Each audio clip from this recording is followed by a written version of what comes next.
The smell of methanol in the air, the ground shaking thunder of 900 horsepower, the clay slinging, slide job throwing spectacle that is winged sprint car racing. Well, that's the All Star Circuit of Champions. For a year, the legendary name in the sport fell silent, leaving a void in the heartland of American motorsports. But in 2025, the All Star Circuit of Champions came roaring back to life.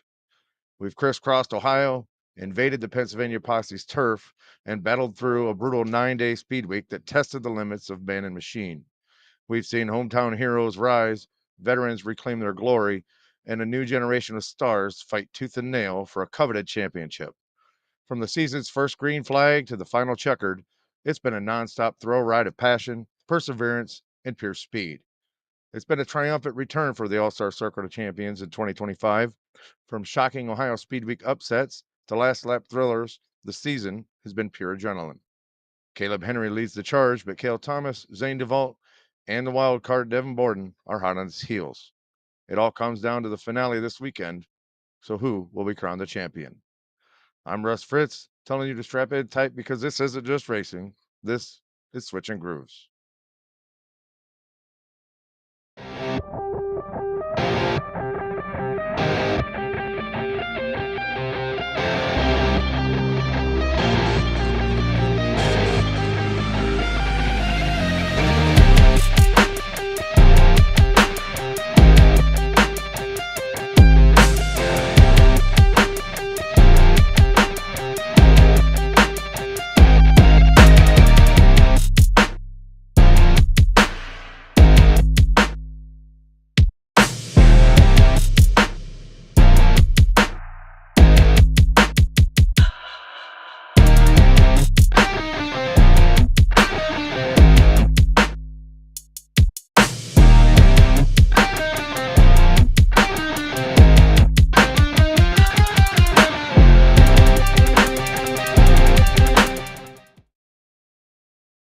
Welcome to the show, everyone. And before we get going, in the wake of events that have happened on Wednesday with Charlie Kirk, we ask everyone for a quick moment of silence.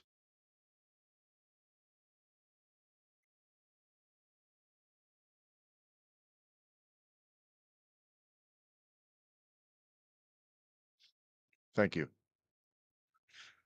So, we are live here at Fremont Speedway in the campground, and we are just waiting the start of the Jim Ford Classic for 2025. So, it's going to be great. We'll see what happens.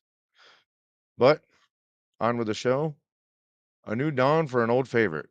After a year of silence, the roar of the 410 Sprints under the banner of the All Star Circuit of Champions has returned with a vengeance in 2025. Following its acquisition by High Limit Racing, America's oldest wing sprint car series sat dormant in 2024, its future uncertain. However, in a move celebrated by grassroots racing fans, High Limit co founders Kyle Larson and Brad Sweet partnered with esteemed Ohio track promoter Rich Farmer to reinstate the tour, returning the series to its foundational roots as a premier regional powerhouse. This rejuvenated the series, and it has been strategically positioned to serve the heartland of sprint car racing, providing a highly competitive, good paying tour for the regional heroes of Ohio, Pennsylvania, and the surrounding states who are the backbone of the sport. This deliberate focus has created a distinct and vital space in a racing landscape increasingly dominated by national tours, preserving a legacy that spans more than half a century and ensuring that iconic tracks like Fremont, Attica, and Wayne County continue to host their marquee events. The 2025 schedule is actually a grueling 28 race affair spread across 5 states: Ohio, Pennsylvania, Indiana, Michigan, and New York. The undisputed centerpiece of the season is the 43rd annual Ohio Sprint Speedweek, a brutal 9 race grind over 9 consecutive nights that tested the mettle of every team on the tour, from the high banks of Eldora to the bull rings of Waynesfield. And even Fremont, the schedule is a diverse test of driver skill and team endurance. The key players, well, as the season is unfolded, a fierce championship battle has taken shape. The fight for the title is centered on a handful of drivers, each with a unique story. At the top of the heap is Kalib Henry, the California transplant in the 101, who has made Ohio his personal playground, and as the Fremont Speedway reigning track champion. Hot on his heels, though, well, Indiana natives Cale Thomas in the 49X and Zane DeVault in the number 4. Two drivers who are relentlessly consistent and have kept him squarely in the hunt. Adding a layer of unpredictability is former Pennsylvania Posse star Devin Borden, whose immense talent in the 45 makes him a threat to win on any given night, even as he adapts to the touring life. The 2025 season was slated to begin with the traditional Spring Nationals at Attica Raceway Park, but Mother Nature actually had other plans. Persistent rain washed out both nights of the April doubleheader weekend, forcing teams and fans to wait for the true season opener and build anticipation for the action to come. When the green flag finally flew, that was on April 26th at Fremont Speedway, and it was Kalib Henry who made the first definitive statement of the year. In a stunning display of skill at his home track, Henry charged from the 13th position, methodically picking his way through the field to capture the victory. It was a performance that immediately stamped him as a championship favorite. The race also showcased the resilience of his fellow contenders. Zane DeVault mounted his own impressive charge from 17th to finish third, while Cody Bova, a 7-year veteran from Struthers, Ohio, turned heads by finishing a strong fourth after starting on the front row. In early June, the tour rolled into the Lion's Den of Central Pennsylvania for a doubleheader against the vaunted Pennsylvania Posse. The weekend served as a stark reminder of the challenge invaders faced on Posse turf, and at the legendary Williams Grove Speedway on June 6th, local icon Lance Luis put on a clinic, driving to his 116th career victory at the track and leaving the All-Star regulars to actually fight for scraps. Kalib Henry was the highest finishing tour regular, salvaging an 11th place finish in a race dominated by the locals. The following night at Lincoln Speedway for the Elijah Hawkins Memorial, another Posse stalwart, Danny Dietrich, stormed from his 10th starting spot to take the win. While the Posse once again defended their home turf, the story for the All-Stars was the performance of Devin Borden, the former PA standout who relocated to Ohio to chase the All-Stars title, put on a breathtaking display, charging from 21st on the grid to finish 8th and earned hard charger honors. This performance was perfectly encapsulated the wild card, the nature of Borden's season. Possessing undeniable talent, he can produce moments of brilliance like his run at Lincoln, yet he has struggled to find the night in, night out consistency required to challenge for a championship, a dilemma that has defined his 2025 campaign. The 9-day war, well, the Ohio Sprint Speedweek this year was historic. Billed as the richest in history with a $25,000 to win points fund, the 43rd annual Ohio Sprint Speedweek was the crucible of 2025. The week began, however, with a familiar frustration as the opening rounds at Attica Raceway Park and Sharon Speedway were both lost to rain, compressing the grueling schedule even further. When the racing finally began at Millstream, a local hero emerged. Findlay, Ohio's own Bryce Lucius captured his first career All-Star victory in his hometown, sending the crowd into a frenzy. In a storybook start to the week, Lucius actually proved it was no fluke by backing it up the very next night at Wayne County, going back-to-back and seizing the Speedweek championship points lead. The tour then moved to the legendary Eldora Speedway for the Jack Hewitt Challenge, where the week took a dramatic turn. Non-wing ace Emerson Axum shocked the dirt racing world by winning his first ever wing sprint car feature at the famed half mile. While one driver celebrated a career milestone, another suffered a heartbreak. Speedweek leader Bryce Lucius encountered mechanical problems in qualifying and was unable to make the feature, a devastating blow that handed the points lead to the consistent Kalib Henry. After another rain out at Fremont, the series headed back to Waynesfield Raceway Park, or Cap Henry, I'm sorry, that was the Speedweek points, correct me. But after another rain out at Fremont, the series headed to Waynesfield Raceway Park, where Parker Price Miller actually won in a spectacle. He held off a hard-charging Danny Dietrich throughout the closing laps to win the race. The finale weekend delivered even more drama, and in the series' inaugural visit to Moeller Raceway Park, Ohio veteran Cole Duncan thrilled the crowd by passing Nate Dussel in heavy traffic with just 3 laps remaining to score the win. This set the stage for the Dean Little Memorial at Atomic with a massive $26,554 on the line. Entering the night, Cap Henry held the points lead, but his championship hopes evaporated in a heat race crash that forced him to scratch for the evening. This opened the door for Danny Dietrich, who capitalized in a dominant fashion. The PA Posse Invader won the dash, started from the pole, and led all 35 laps to win the lucrative race and clinch the overall Ohio Speedweek championship. The week proved that a compressed, high-pressure mini-series demands a different approach than a season-long title fight.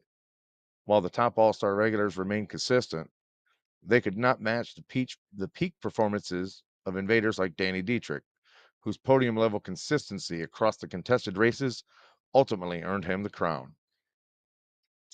The summer grind, well, it was a push to the championship, and it's still going.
Catastrophic DNFs that can derail a championship campaign.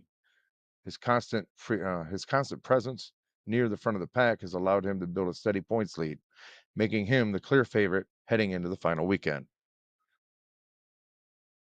And 49X, Cale Thomas, and the 4 of Zane DeVault, consistent challengers. Well, the Indiana duo of Cale and Zane have actually executed a near perfect season based on consistency. While lacking Henry's win total, they have been fixtures in the top 5 and top 10 all season long, minimizing mistakes and maximizing points on every single night. Thomas has landed on the podium at Waynesfield, State Line, Mercer, and Attica, showcasing his versatility. DeVault, meanwhile, finished a strong 5th in the grueling Ohio Speedweek standings, and scored a runner-up finish at I-96. Their path to the championship is clear. They must be flawless at Fremont and hope for a rare stumble from the points leader. They have positioned themselves perfectly to capitalize if the opportunity arises. And the wild card, well, Devin Borden in the 45. No driver has had a more volatile season than Devin Borden. The former Port Royal Speedway champion entered the year with high expectations, but has experienced a roller coaster of results. His talent is undeniable, as evidenced by his thrilling win at State Line Speedway and his spectacular hard charge from 21st to 8th at Lincoln. However, these brilliant highs have actually been offset by damaging lows, including a major crash during Speed Week at Waynesfield. Borden remains the ultimate wild card for the finale. While his chances at the title are slim, he has more than enough speed to win one or both features at Fremont and play the role of the spoiler. And then we have Brandon Spithaler. Well, Spithaler's season has been a testament to veteran poise and perseverance, culminating in one of the most popular victories of the season. The two-time Fast on Dirt Series champion was a steady top 10 presence all season, highlighted by a runner-up finish at Latrobe. But it was his emotional first-ever All-Star victory at Michaels Mercer that defined his campaign. The win was a career milestone for the driver of the family-owned number 22 and a validation of his decision to compete with the rejuvenated tour. The final championship showdown? Well, it's right here at Fremont Speedway for 2 nights of the Jim Ford Classic. The entire season comes down to 2 nights. Some call it the track that action built. Some even call it the home of the All-Stars. But the Jim Ford Classic at Fremont Speedway on September 12th and 13th, with this tonight and tomorrow, will actually decide the champion of the reborn All-Star Circle of Champions Tour. The battlefield cannot be more favorable for points leader Kalib Henry. He enters the weekend with a 29-point advantage over Cale Thomas and a 34-point cushion over Zane DeVault. The finale takes place at his home track, a venue where he is defending champion and where he already won this season with a spectacular drive from 13th place. The championship is actually his to lose. But for Thomas and DeVault, the scenario is daunting. They will need to be nearly perfect across both nights, likely requiring feature wins and a significant misstep from Henry, a DNF, or a finish very deep in the field. The 2025 season has been a resounding success, marking the triumphant return of one of sprint car racing's most storied tours.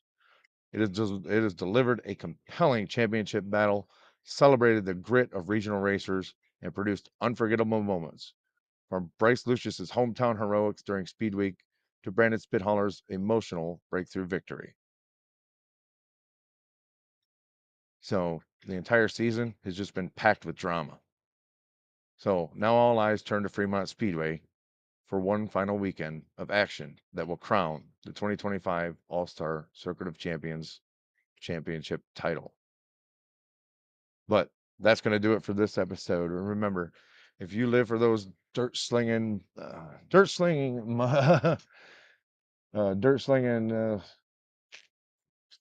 track sliders, excuse me. Don't forget to hit the subscribe button, because you belong right here. And I don't know. I'm excited. I'm sorry.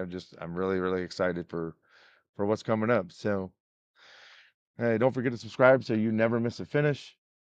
And I'm Russ Fitz, telling you to keep switching grooves, race hard, stay safe, and we'll see you there.